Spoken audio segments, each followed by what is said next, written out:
Biti učiteljica je poslanstvo, tako kot recimo biti zdravnik, se pravi vplivamo na učence v veliki meri, ponavadi se tega sploh ne zavedamo, kakšen vpliv imamo lahko pozitiven ali negativen na življenje učencev. Predvsem to vidiš kasneje, ko srečaš bivše učence, ko si te zapomnejo in res sem vesela, če je to tisto pozitivno, da so veseli, da smo se lepo imeli, da smo se ogromno naučili skupaj in da jim je bilo to neko lepo obdobje v življenju. Različne oblike poučevanja, kot recimo, kot sem že rekla, formativno spremljanje, pomoč učencem, individualni pristop do učenca, takšne stvari se mi zdijo najpomembnejše.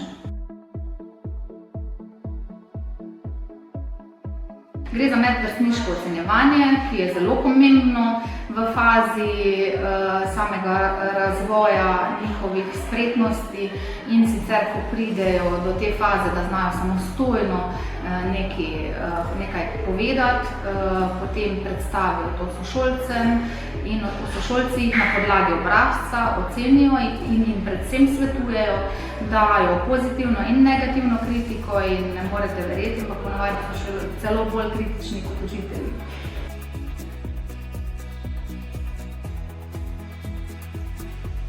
Pri znanju angleščine opažam skokovit napredek navzgor, hkrati pa kar nekaj učencev ostaja na tisti spodnji strani, se pravi, ki rabijo dosti več pomoči, kljub ogromnemu vnosu angleščine v celotnem okolju, se pravi različnih virov.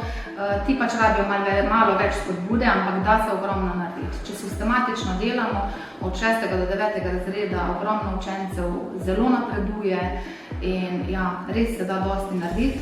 Potrebujemo pa seveda spodbudo učenca, starša in seveda učitelja in ponavadi nam skupaj uspe.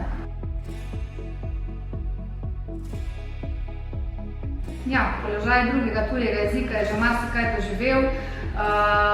Trenutno smo v tej fazi, da se izvaja kot neobvezni izbirni predmet ali obvezni izbirni predmet, torej od 4. do 9. razreda.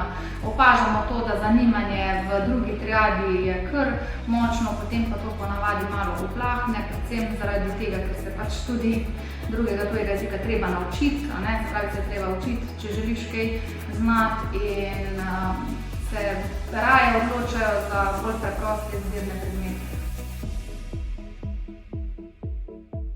Trenutno smo res v zelo stresnem obdobju za vse, za učence, starše in učitelje in res polagam vsem na srce in učencem in staršem,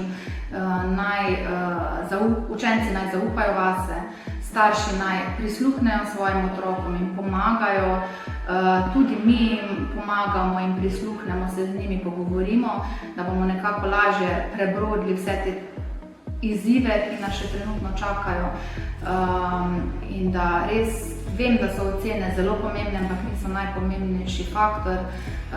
Predvsem je pomembno to, da otrok oziroma učenec to obdobje prebrodi v tisti najboljši meri in da se počuti dobro v svoji koži. Ne, nikakor ne.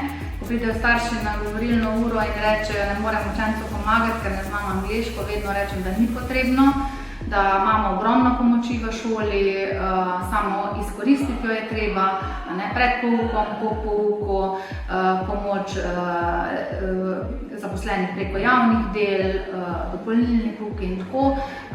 Bolj pomembna je res tisti support, podpora staršev, psihična podpora staršev, pogovor in tako vse ostalo se že nekako reši v šoli. To, da jim stojijo ob strani v tem težkem obdobju, ko mogoče sploh ni tako hudo, ampak se samo njim zdi in je že en kratek pogovor dovolj, da se počutijo čisto drugače.